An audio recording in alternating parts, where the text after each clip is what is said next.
Ito naman ang pag-usapan natin, mga ka-GP Natics. Tako ha. Noong mga nakaraang araw, kahapon ata ay binalita natin na walang kwenta na mga ka-GP Natics, wala ng Duterte Magic. Ha? Lahat po ng ini-endorse ni Sara napapahiya. Lahat ng ini-endorse ni Sara natatalo. Binigyan ko na kayo ng example. Si Abante, si Valeriano, mga kababayan, etong si Joel Chua, o ngayon naman etong si Akop. Ngayon, pinigilan po ito mga kababayan ng grupo nitong si Attorney Tolentino, Mark Tolentino, mga ka-GP Natics. At ang sabi niya, siya po ay magpapile ng petition. Anong klaseng petition yon, GP? Petition to suspend yung proclamation or yung pagtitake ng oath, mga ka-GP Natics, nitong si Congressman Bong Philip Acop na anak ni late Romeo Acop, mga kababayan. Ito po yung ginawa nila dyan.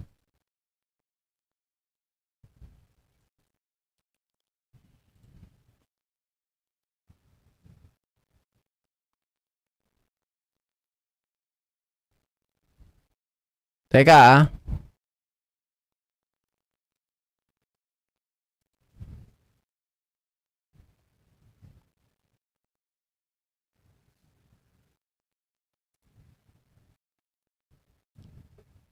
Ang alive ko, no, hindi pa ako makain. 16 hours na.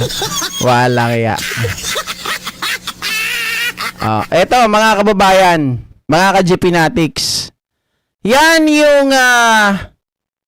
Yan yung sinabi ni Mark Tolentino. Bilang abogado daw ng congressional candidate Red Liaga, ipinaalam namin na nag-aay na kami ng petition to suspend proclamation laban kay Bong Acop. Mga kababayan, ayan, petition. Diba? Kasi hindi nila matanggap, natalo sila. Magaling lang sila, mga kababayan, sa survey. Survey ng mga bumoto ata talaga ay mga trolls. Diba? Kaya lang, mga kababayan, dahil siguro napagtanto nila, hindi ko alam kung nagkaroon ng manual counting, no? Napagtanto siguro, ayan, pumayag din ng loko, mga ka-GP Natics. We congratulate Dr. Bong Acop for his proclamation as Congressman of the 2nd District of Antipolo City in the March 14, 2026 special election. Kumbaga yung naratibo dito, mga kababayan, ni Mark Tolentino, yung kanilang ginawa na pagpigil. Bakit nawawala ito? Ay, kaya naman pala. Sorry. Kaya pala nawawala eh. Ayan, mga ka-GP Natics. Mr. Liaga respects the democratic process and the will of the voters. In the interest of peace and stability in our community, he accepts the proclamation. However, we cannot ignore the serious electoral irregularities that have been reported and documented during the election. For this reason, our legal team will pursue all remedies available under the law, including the filing of a petition for disqualification, an election protest, and complaints for election offenses.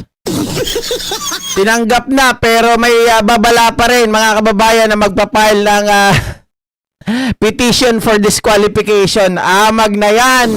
Kaya lang, wala na. Tuluyan na kayong iiyak, mga DDS, sapagkat kanina po, mga kababayan, ay nanumpa na po itong si Congressman Bong Acop. Please raise your right hand. Repeat after me. I, please state your name.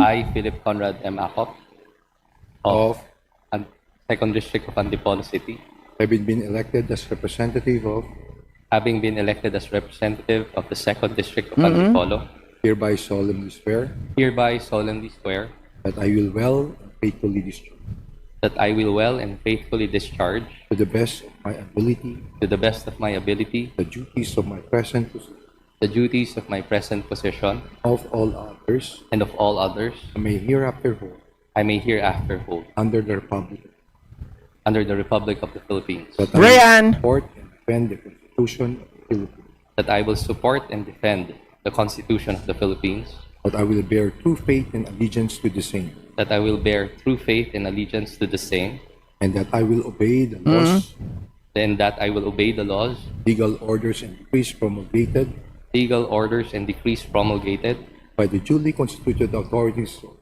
Republic of the Philippines, by the duly constituted authorities of the Republic of the Philippines, and that I impose this obligation that I impose this obligation upon myself voluntarily voluntarily without mental reservation without mental reservation or purpose of evasion. or purpose of So evasion. help me God. So help me God. Congratulations. Thank you very much. Aray! Nag-iiyakan na mga DDS ngayon. Mga kababayan, lalong-lalo na lahat ng mga nag-endorse dito. Siyempre nakakahiya yan ha. Bakit naman GP nakakahiya yan? Yung sinasabi nilang malakas, yung sinasabi nila na may 32 million na bumoto sa kanya mga kababayan. Eh wala po palang say. Tapos sabi ka, palusot kanina nung naka-enkwentro ko doon sa comment section, sabi niya ganon, bakit? Hinahanap mo yung 32 million. Ang liit lang ng antipolo ah. Yun na nga, mga kababayan. Yun na nga yun eh. Bakit kanyo? Eh yung survey nyo, napakataas, 70% si Red Llaga. Tapos itong si nasa less than 20%. Si Bong Ako, pero nilampaso kayo. So ano yun? Diba? Ang tawag doon, manipulator kasi kayo. Ha? Manipulative strategy, walang kwenta. Oh. Diyos ko. Mga kababayan, marami nag-iiyakan. Dinaya daw. Eh di ba manual counting yan? O, paano nagkaroon ng dayaan? Eh kung mag-recount yan, lalo lang sila mapapahiya na wala talaga silang bilang. Ang matindi pa niyan, mga kababayan, Vice President ang nag-endorso. Oh, wala namang kasabayan na special election nga, di ba?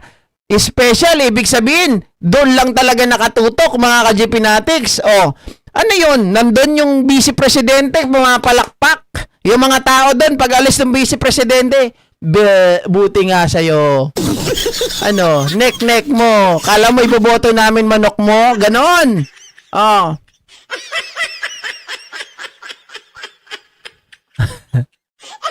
Survey lang talaga ni Akop yung 70% sabi ni Terence Villanueva. Palagay ko nga, kay Akop talaga yung 70% kasi ganon eh. Di ba nung lumabas yung resulta, mga ka-GPnatics, si Kong Akop, siya talaga yung mataas. Mga kababayan. Di ba? Tapos yung kalaban, baliktad siya yung 20%. Eh, muntik pa nga tinalo ng pangatlo eh. Oh. Siguro, malaki yung ginastos doon ng mga kalaban. Eh, bakit? Bakit malaki? Bakit ko nasabing malaki? Eh, nandun si Jimmy Bondok. Ha? Nandun si Attorney Gasolito, di ba? Nandun. Oh, nandun si Sara, mga kababayan, nandun ang PDP. Nandun ang yung grupo ni Inday Sara. Sino pa? Maraming pumunta doon. Na nag-endorso doon sa tao na yon. Oh, anong nangyari? Nahulog sa upuan. Oh. Isa lang ibig sabihin nun. Walang naniniwala kay Sara Duterte. Troll lang sila malakas. Hindi totoong tao ang naniniwala sa kanya. Oh. Siguro sabi ni Red Llaga, nagsisisi na tuloy ako. Halos talunin pa ako ng independent candidate eh. Sabi ni Sir Antonio Andaya, isa ako sa umiiyak, GP sa katatawa. Taga ano ka ba? Taga Antipolo ko ba, Sir Antonio Andaya? Siguro kung nandyan ako tawa, talaga, pagkakalandakan ko talaga, asan na BP nyo? Asan na pinagmamalaki nyo? Wala namang kakwenta-kwenta, walang bilang. Walang say eh. Di ba dapat, mga kababayan, kung nagpakita siya doon, dapat, mabubuhat niya yung mga tao, hindi naniwala sa kanya eh. Ibig sabihin nun, hindi nagmamaterialize yung pagmumukha ni Sarah dahil wala ngang kakwenta-kwenta. Dahil siguro, sa paglabas niya sa paglabas niya sa social media, na puro mali-mali, itok-itok, di ba? Huwag kayong magka-carpooling, huwag kayong magbabike, para makatulong kayo sa pagbaba ng presyo ng gasolina. Putik na yan. Oh, madali lang magpadala ng eroplano. Noon ngang panahon ng COVID nagrenta kami ng mga eroplano.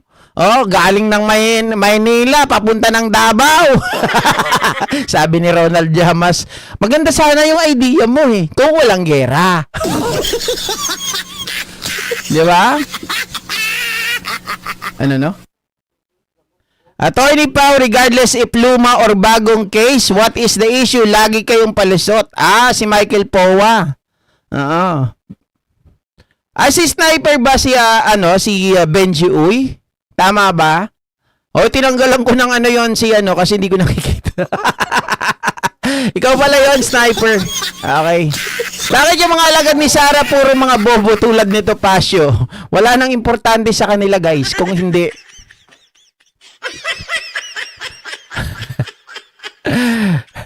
Tukol utak ni Puset, GP, sabi ni Rani Sierra. Hindi naman siguro aabot ng 1 milyon ang didilist sa France at ibang lugar sa mundo.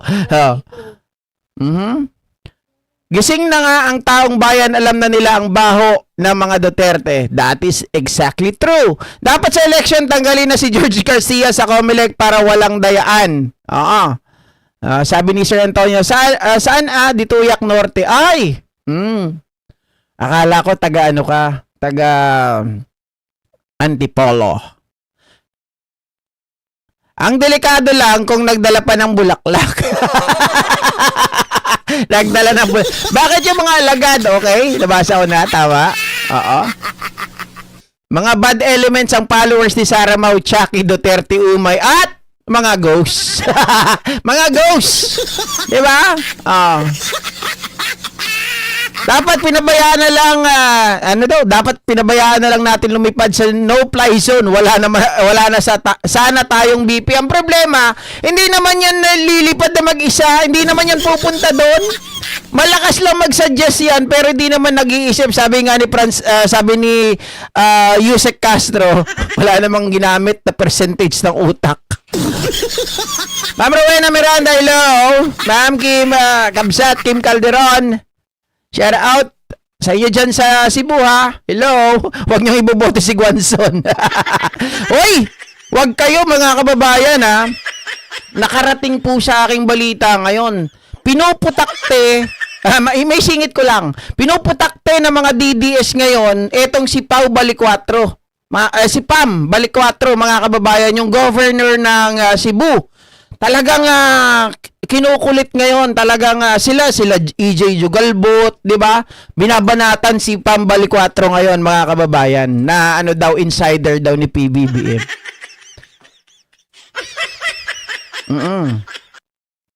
Oy, sabi ni Dali Babes Castro, lagi mo ko tinatanggalan ng jacket, GP. Hindi. Mga kababayan, nagsashuffle ako ng tingin. Alam nyo pag, yan, ganyan lang yan. I-refresh mo. Mayroon nga ulit yan. Tingnan mo. Tingnan mo. Ayan, tingnan mo ulit. Ayan. Mga kababayan. Meron na, di ba? Huwag magtatampo.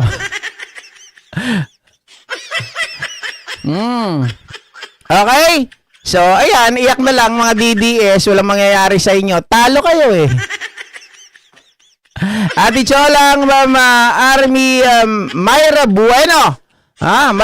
Madami pang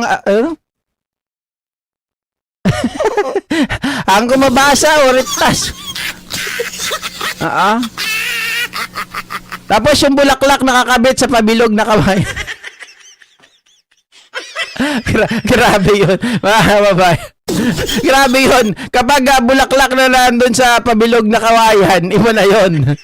Okay? So, ayan, dapat nga ganun ang gawin dun, lalo sa 18 soldiers. Diba? Oh.